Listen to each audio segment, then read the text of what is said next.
시편 105편입니다. 1절 6절. 105편은 103편과 104편에 이어 하나님을 찬양하고 그분께 감사할 것을 명령합니다. 이러한 흐름은 시편 4권의 전체 주제인 여호와 하나님의 통치하심과 잘 어울리죠.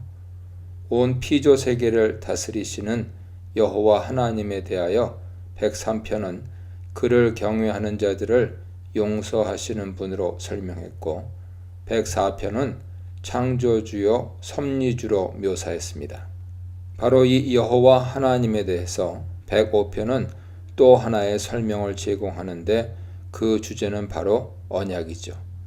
105편은 그 중에서 아브라함 언약을 선택하여 설명하고 있으며 그 흐름은 106편까지 이어져 나갑니다. 1절로 6절은 아브라함 언약에 대한 설명을 시작하기 위한 첫 부분입니다. 여기서 문법적, 구문적으로 중요한 사실은 1절로 5절의 동사들이 모두 2인칭 복수 명령형으로 되어 있다는 점입니다. 하나님을 찬양하라는 명령이 너희들이라고 지칭된 청중에게 주어지는데 그 청중이 누구인지 정체는 6절에 이르기까지 밝혀지지 않습니다. 5절에 걸친 수많은 명령들은 여호와 하나님을 어떻게 찬양하고 높일 것인지 자세히 소개하고 있으며 그런 긴 소개가 끝난 후에야 청중의 정체가 밝히 드러나게 됩니다. 1절로 5절의 명령형들을 중심으로 살펴보면 1절은 여호와께 감사하고 그 이름을 부르고 그의 행하신 일들을 만민 중에 알게 하라고 명령합니다. 여호와께 감사하라는 명령은 105편을 열어주는 첫 명령형으로 하나님을 높이고 그분을 기뢰한다는 가장 일반적인 의미의 동사입니다. 그렇다면 하나님께 감사하는 것, 그분의 행하심을 만민 중에 알게 하는 일이란 과연 무엇일까요? 그 내용이 2절 이하에 계속 설명되고 있습니다. 2절은 하나님께 노래하고 찬양하고 그분의 기이한 일들을 말하라고 권합니다. 1절에서 하나님의 행하신 일로 지칭되었던 내용이 2절에서는 기이한 일들로 표현됩니다. 하나님의 하신 일이 놀랍고 기이하다는 것으로 주제가 점차적으로 발전하고 있는 것을 알 수 있죠. 3절은 그 하나님의 이름을 자랑하라고 명령합니다. 하나님께 감사하고 찬양하고 그분이 하신 기이한 일들을 말하면 결국 그분의 이름을 자랑하게 되는 데까지 이르게 된다는 점층법이죠. 3, 4절에서는 청중들을 독특한 하나의 표현으로 규정하는데 바로 여호와를 구하는 자들입니다. 여기서 구하다 라고 번역된 원어는 다라쉬인데 찾고 구하는 행위를 의미하죠. 1절로 3절의 명령형 동사들과 연결해서 생각해보면 하나님께 감사하고 찬양하고 그분의 기이한 일들을 말하는 자들은 결국 여호와를 구하는 자들이라는 뜻이 됩니다. 그렇다면 여호와를 구한다는 것은 무엇일까요? 3절은 여호와를 구하는 자들이라는 표현을 간단히 언급하는 정도에 그치는데 4절은 이러한 여호와를 구함을 더 구체적으로 설명합니다. 바로 여호와의 능력과 그분의 얼굴을 구하는 것이죠. 그렇다면 그분의 능력과 얼굴을 구하는 것은 무엇일까요? 이 질문에 대답하기 위해 우리는 5절, 6절을 자세히 살펴볼 필요가 있습니다. 개역개정 5, 6절은 히브리 원문 문장 순서를 뒤바꾸어 번역했습니다. 본문을 잘 이해하려면 원문 순서대로 살펴보아야 합니다. 5절은 너희는 그가 행하신 기적과 그의 이적과 그의 입의 판단을 기억할지어다 이고요. 6절은 그의 종 아브라함의 후손 곧 택하신 야곱의 자손들아 입니다. 5절은 1절로 4절에 계속 이어진 명령형 동사를 이어받고 있습니다. 마지막 명령형은 기억하라입니다. 하나님을 찬양하고 그분을 구하는 것의 결과는 기억함입니다. 그렇다면 무엇을 기억해야 하는 것일까요? 바로 그분이 행하신 기적, 이적, 그리고 그 입의 판단을 기억해야 합니다. 판단은 하나님의 통치가 구현된 상태가 그 구현의 도구가 되는 원리를 뜻하는 미시파트입니다. 하나님의 미시파트를 기억하는 것이 청중이 해야 하는 바로 그 일이다 하는 것이 1절로 5절의 명령형 동사들의 결론인 것이죠. 이러한 기억함은 물론 7절로 11절에 가서 그 내용이 자세히 드러나게 될 것입니다. 6절은 1절로 5절의 명령 대상이 되었던 청중의 정체성을 밝혀줍니다.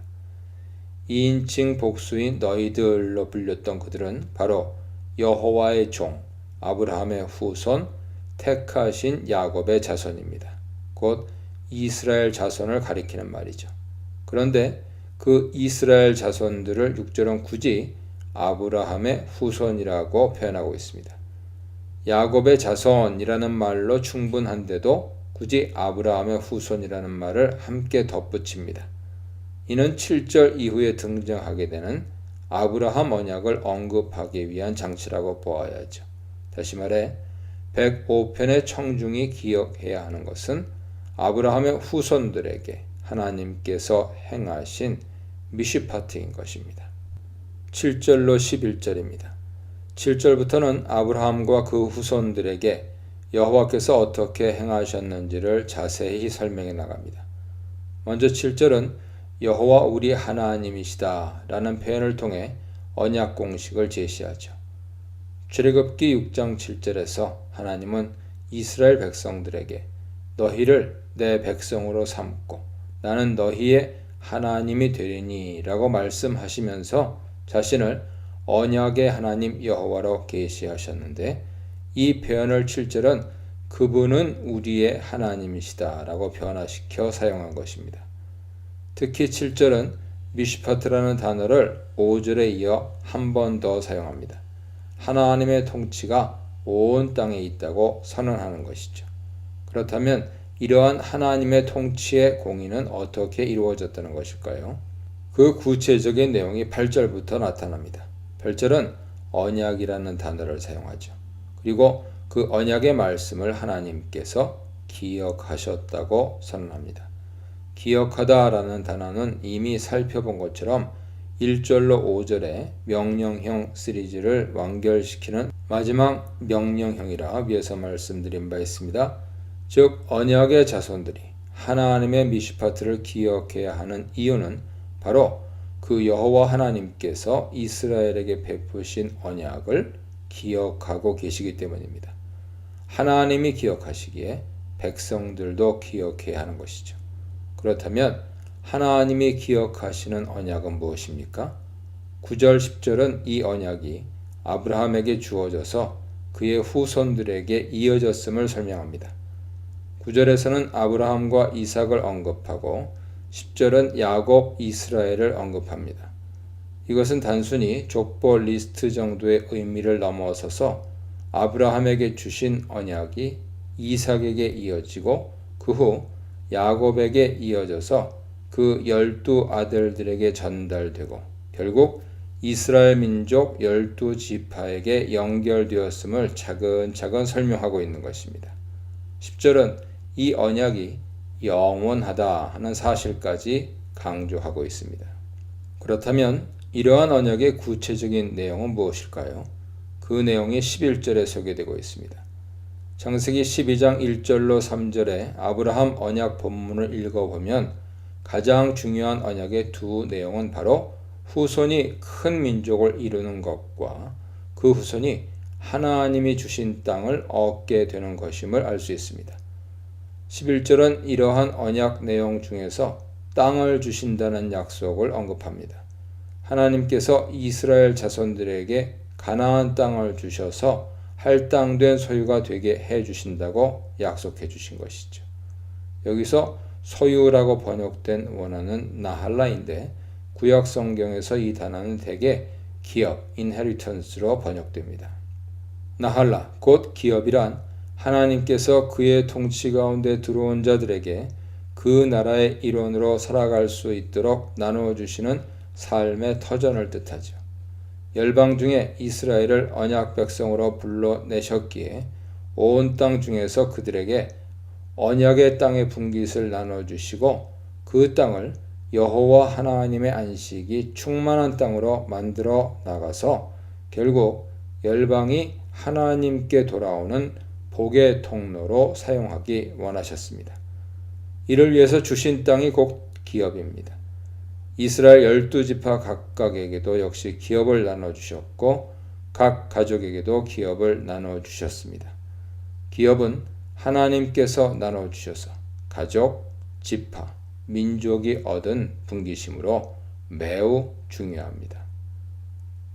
우리가 사는 이유, 우리가 살 수 있는 이유에 대해 묵상해 보시기 바랍니다. 시편 105편 12절로 15절입니다. 아브라함 언약에 대한 설명을 계속해서 이어나가는데요. 특별히 5절과 7절에 나타났던 하나님의 미슈파트, 즉 하나님의 공의가 아브라함 역사에서 어떻게 이루어져 왔는지 설명합니다. 공의를 하나님의 심판으로만 생각하면 안 됩니다. 하나님의 미슈파트는 언약 개념이기에 백성들이 하나님께 반역하지 않는 한 언약을 주도적으로 이루어 나가시는 하나님의 언약 성취를 뜻할 수 있음을 본문에서 발견하게 될 것입니다. 먼저 12절은 11절에 등장했던 언약 기업인 땅에 대해 계속 설명합니다. 하나님께서는 가나안 땅을 아브라함 언약 내용으로 주사 아브라함 후손인 이스라엘이 그 땅을 소유하게 하리라 약속하셨습니다. 그러나 그 약속을 처음 받았던 아브라함의 가족의 현실은 완전히 달랐죠. 12절은 그들이 소수였고 매우 적었음을 드러냅니다. 그래서 언약의 땅인 가나안에서 나그네로 존재할 수밖에 없었습니다. 13절은 심지어 아브라함 가족들은 이민족에게서 저민족으로 떠돌아다니며 생존을 위해 쉽지 않은 삶을 살아야 했던 것을 기록합니다. 11절의 내용과 12, 13절의 내용은 극명한 대조를 이룹니다. 약속을 받았지만 그 약속이 이루어지지 않는 것 같은 삶을 살아야 했습니다. 이러한 대조를 우리가 어떻게 이해해야 하는지에 대한 질문과 갈등이 자연스럽게 일어나게 될 때 14, 15절이 이에 대한 해답을 제공합니다. 대답은 상황에 있지 않고 언약을 이루어 나가시는 주인공이신 하나님께 있습니다. 14절은 하나님께서 사람이 아브라함을 억압하는 것을 용납지 않으시고 꾸짖으셨다고 기록합니다. 14절에서 용납하다 라고 번역된 히브리 원어는 노하흐인데 놓아두다, 쉬게 하다 정도의 의미를 지니고 있습니다. 민족들이 아브라함을 억압하는 대로 놓아두지 않으셨다는 것입니다.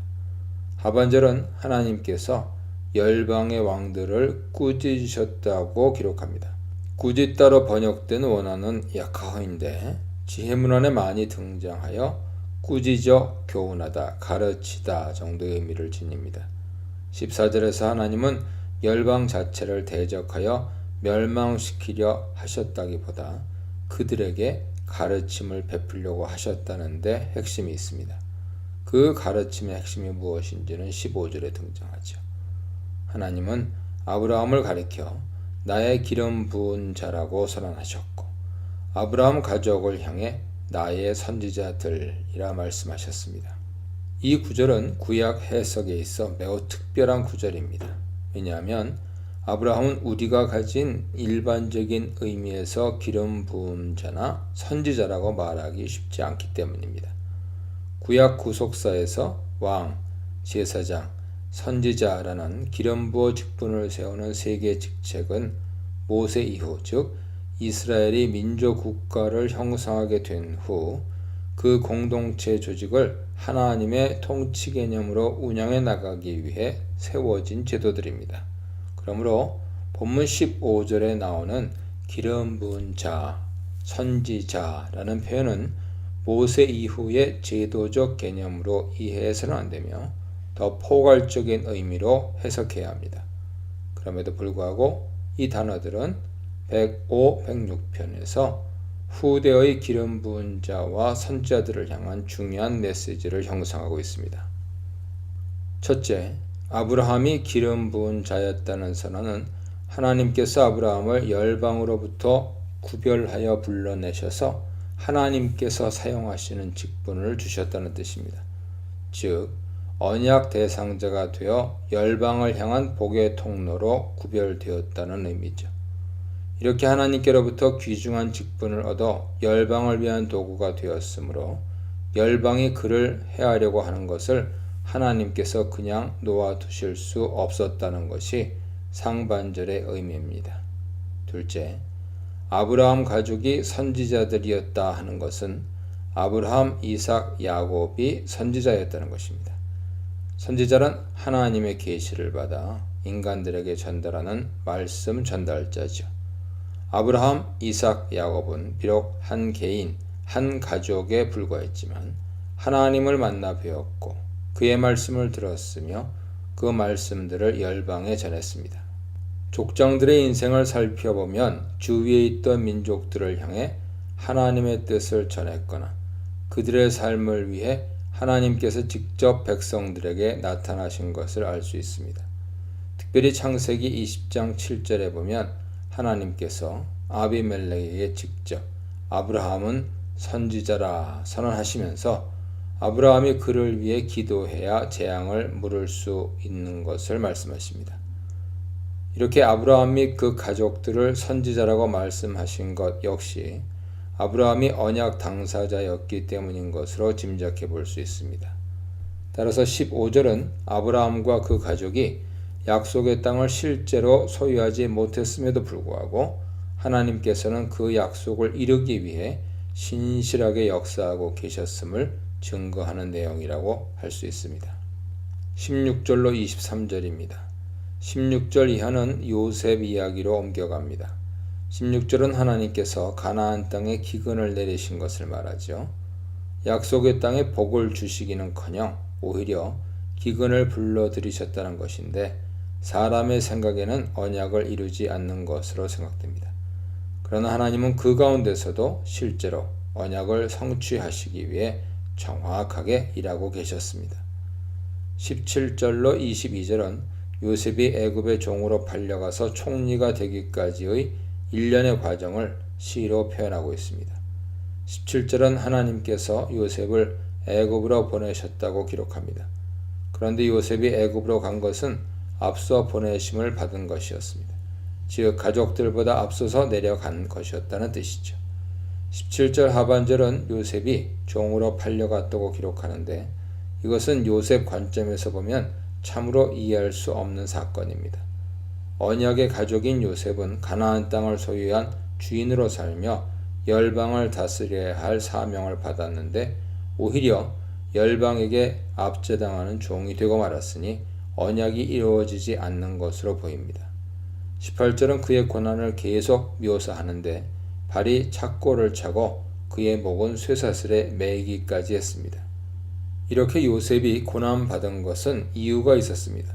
19절에 그 이유를 밝히는데 바로 여호와의 말씀이 응하는 것을 체험하여 단련하기 위함이었다는 것이죠. 105, 106편 맥락에서 19절은 매우 중요합니다. 언약이 이루어지지 않는 것 같은 상황은 언약 자체가 무효화된 것이 아니라 하나님 말씀으로 단련하기 위한 훈련 과정임을 밝혀주기 때문이죠. 이 요셉 사건을 근거로 이스라엘 민족 역사 전체를 조망하여 시편 제4권의 역사적 배경이 되는 포로기 시점에서 공동체가 하나님의 회복을 소망할 수 있게 만들어주는 것입니다. 언약의 성취는 상황의 좋고 나쁨에 있지 않고 성취의 신속함에 있지 않습니다. 20, 22절은 요셉이 총리로 등극하는 장면을 묘사합니다. 애굽의 바로가 요셉을 석방해 주었습니다. 20절 하반절은 바로를 열방의 통치자로 묘사하는데 21절 하반절은 요셉이 바로의 모든 소유를 통치하는 자가 되었음을 말합니다. 다시 말해 요셉이 열방의 통치자로 등극하게 된 것이죠. 22절은 요셉이 자신의 뜻대로 모든 신하들과 장로들을 다스렸다는 사실을 보여줍니다. 23절은 요셉이 총리가 된 결과를 한 문장으로 표현하는데 바로 야곱이 함의 땅에서 나그네가 되었다는 구절이죠. 이 구절은 앞서 살펴본 12절을 다시금 생각나게 합니다. 아브라함이 가나안 땅을 약속으로 받은 그 땅의 주인이었음에도 불구하고 그의 생애 동안 그 땅에서 나그네로 지내야 했습니다. 야곱과 그 자녀들은 열방을 다스릴 복의 통로로 부르심을 받았음에도 불구하고 애굽 땅에서 나그네로 지내야 했습니다. 이 나그네 개념은 언약 성취 과정에서 우리가 주목해야 할 중요한 신앙 개념입니다. 이루실 것임을 약속받았으나 그 이루심을 모두 다 체험하지 못한 자들이 이미 이루어 주셨음을 믿고 확신하는 가운데 하나님의 통치를 굳게 붙들고 고백하며 살아가는 삶의 형태를 나그네라고 부릅니다. 돌아갈 땅이 있고 소유할 기업이 있으되 그 모든 것을 이루시는 분은 하나님이심을 신뢰하는 믿음으로 살아가는 자들입니다. 거저받은 은혜, 거저 맡긴 인생, 섭리로 이룬 역사, 역사를 볼 줄 아는 신앙의 안목에 대해 묵상해 보시기 바랍니다. 시편 105편 24, 27절입니다. 1절로 23절에 이어서 하나님께서 아브라함과 그 가족에게 베푸신 언약적 공의를 설명합니다. 공의란 단순히 심판을 뜻하는 것이 아니라 하나님 통치 아래 하나님께서 신실하게 언약을 이루어 나가시는 것을 말합니다. 23절은 야곱의 가족이 애굽에 들어가 나그네가 되었다고 말했습니다. 비록 나그네이기는 했지만 애굽에서의 삶은 하나님의 언약적 공의가 함께하는 삶이었죠. 24절은 하나님께서 자기 백성을 번성하게 하셨다고 선언합니다. 여기서 자기 백성이란 그의 백성이라는 뜻인데 출애굽기 6장 7절로부터 비롯되는 언약 공식 형태 중 하나입니다. 이스라엘이 하나님의 백성이라는 말은 하나님과 언약 관계에 있는 백성이라는 의미죠. 그런데 이 언약의 하나님께서는 자신의 일을 참으로 비밀스럽게 행하십니다. 25절은 애굽인들의 마음이 변하게 하시어 이스라엘 백성을 미워하게 하고 교활하게 행하게 하셨다고 기록합니다. 이스라엘이 고난 가운데 들어간 것이죠. 그러나 이러한 고난은 앞서 19절에서 본 바와 같이 이스라엘을 단련하고 훈련하여 언약의 말씀이 이루어지게 하기 위한 도구였습니다. 26절은 여호와께서 이 고난에서 이스라엘을 건지시고 언약을 이루기 위해 그의 종 모세와 택하신 아론을 보내셨다고 설명합니다. 여기서 그의 종과 택하셨다라는 두 표현은 시적 평행법을 이루어 모세와 아론을 공통적으로 설명하는 것으로 보는 것이 좋습니다. 또한 26절은 5절에 그의 종 아브라함과 택하신 야곱이라는 구절과도 평행됩니다. 5절이 아브라함 언약을 기술하는 도입부라면 26절은 그 아브라함 언약을 모세를 통해 성취하심을 기술하는 또 하나의 도입부라고 할 수 있습니다. 이렇게 부르심을 받은 모세와 아론은 27절이 설명하듯이 여호와의 표적과 징조들을 함의 땅인 애굽에서 행했습니다. 그들이 행한 표적과 징조들은 28절로 41절에 구체적으로 나오는데 이 모든 표적, 징조들은 단순한 기적의 의미를 뛰어넘어 언약을 주도적으로 이루어 가시는 하나님의 공의, 하나님의 미시파트를 보여주는 신뢰들로 이해해야 합니다. 28절로 36절입니다. 28절부터는 애굽에 내린 열 재앙을 예로 들고 있습니다. 상당히 긴 분량으로 설명하고 있다는 점이 독특합니다. 그런데 출애굽기에 나타난 10재앙 모두를 순서대로 언급하기보다는 상당히 다른 방식으로 설명하고 있다는 점이 독특합니다. 28절은 흑암재앙, 29절은 피재앙, 30절은 개구리재앙, 31절은 파리와 이재앙, 32, 33절은 우박재앙, 34, 35절은 메뚜기재앙, 36절은 장자 죽음 재앙으로 8가지를 언급합니다. 이 단락이 출애굽기 10재앙을 반복해서 기록하기보다는 나름대로 메시지를 전달하려 함이 분명합니다. 8가지 재앙 중에서 30절에 개구리 재앙을 제외한 나머지 6가지 경우들은 모두 동사의 주어가 여호와 하나님입니다. 이 모든 재앙을 행하신 이가 바로 여호와 하나님이신 것을 강조하는 형태로 되어 있습니다. 특별히 31절의 파리 재앙 및 34, 35절의 메뚜기 재앙의 경우 여호와께서 말씀하신 즉 이라는 표현을 사용하고 있습니다. 이 재앙을 보내신 분이 바로 여호와 하나님이신 것을 더욱 명확하게 드러내고 있는 것이죠. 즉 10가지 재앙 중에서 8가지를 언급한 것은 이 재앙을 행하셔서 언약 백성을 구원해 내신 분이 바로 여호와 하나님이심을 강조하려는 의도를 명확히 드러냅니다.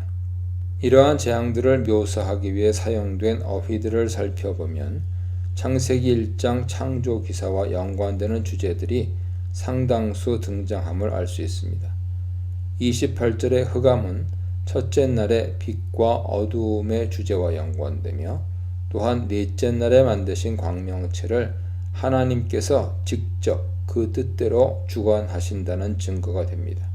29절에서 물을 피로 바꾸신 것은 창조 둘째 날에 물을 다스리셔서 윗물과 아랫물로 나누신 역사, 즉 물에 대한 하나님의 권세를 드러냅니다.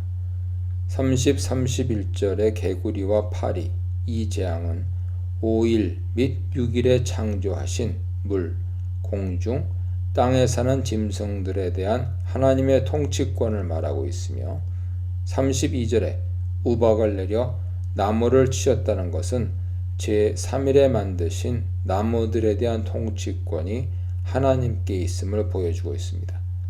이러한 일련의 재앙들은 창조 세계를 다스리시는 참 주권자가 여호와이심을 증거하고 있는 것이죠. 또한 이러한 재앙들을 언급함으로써 창조주가 언약의 주권자가 되사 이스라엘에게 약속하신 언약을 그 창조의 능력으로 이루고 계심을 보여줍니다. 이러한 10재앙은 앞선 104편의 창조의 주제와 105편의 언약의 주제를 매우 잘 연결해주고 있습니다. 36절에 기록된 장자 죽음은 재앙의 절정인데 창세기 1장에서 창조의 절정이었던 인간 창조와 대비됩니다. 하나님은 인간의 창조자이시므로 그 생명을 주권적으로 거두어 가실 수 있음을 보여줍니다. 37절로 41절입니다. 37절 이하에서는 이스라엘 백성들이 출애굽하는 과정 및 광야에서 도우신 역사를 기술합니다. 37절에서 은금을 가지고 이스라엘이 출애굽하는 모습을 보여줍니다. 그들 중에 넘어진 자가 하나도 없었다는 말은 12지파 중에서 누락된 지파 없이 온전하게 백성 전체가 출애굽했다는 의미이며 구속 역사에 있어서 하나님의 온전하신 능력을 잘 보여줍니다.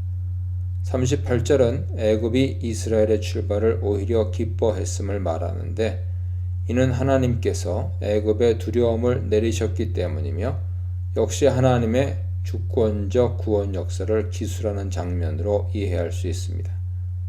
39절은 구름 기둥, 불 기둥의 역사를, 40절은 메추라기를 보내셔서 식량으로 삼게 하신 역사를, 41절은 반석에서 물이 나와 식수로 사용할 수 있게 하신 역사를 기록합니다. 출애굽 사건 직후에 일어난 하나님의 도우심을 기술함으로써 언약을 이루시는 하나님의 미시파트를 계속해서 설명하고 있습니다. 42절로 45절입니다. 시편 105편의 결론부로서 1절로 11절에서 언급한 아브라함 언약에 대한 서술을 마무리합니다. 27절로 41절에 나타난 하나님의 역사들은 분명한 의도와 목적 가운데 시행되었는데 그 이유가 42절에 뚜렷하게 나타납니다. 바로 하나님께서 거룩한 말씀과 그의 종 아브라함을 기억하셨기 때문입니다. 여기서 기억하다 라는 동사가 매우 중요합니다. 이 단어는 5절 및 7절에 이미 등장한 바 있습니다. 105편은 언약 백성에게 여호와의 미슈파트를 기억하라고 말했고 그 이유는 여호와께서 아브라함에게 약속하신 언약을 기억하시기 때문이라고 설명했습니다. 그리고 나서 아브라함 언약 및 그 언약의 성취를 위해 여호와께서 행하신 일들을 계속 설명해 왔습니다. 이제 42절은 이 모든 일이 여호와께서 아브라함 언약을 기억하셨기 때문임을 다시 언급함으로써 7절 설명에 대한 예증을 마무리합니다. 하나님은 언약을 기억하시는 분이며 그렇기에 이스라엘 백성들도 여호와를 기억해야 하는 것입니다. 43, 44절은 그분의 기억하심으로 말미암아 출애굽하게 된 결과를 묘사하는데 기쁨으로 출애굽했고 가나안 땅을 소유하게 되었다고 밝히고 있습니다. 45절은 그 결과 이스라엘 백성들이 하나님의 율법을 부여받게 되었음을 언급합니다. 율법의 주제가 105편에서는 중요하게 등장하지 않았으나 마지막 부분에 등장하면서 뒤이어 나올 106편에서 이스라엘 역사를 율법 순종의 관점에서 조망해 볼 수 있도록 디딤돌을 놓아주고 있습니다. 참된 샬롬은 하나님의 통치 아래에만 있다. 하나님 계시면 광야가 초장이 된다. 하나님의 구원 목적은 찬양하는 거룩한 백성의 창조다에 대해 묵상해 보시기 바랍니다.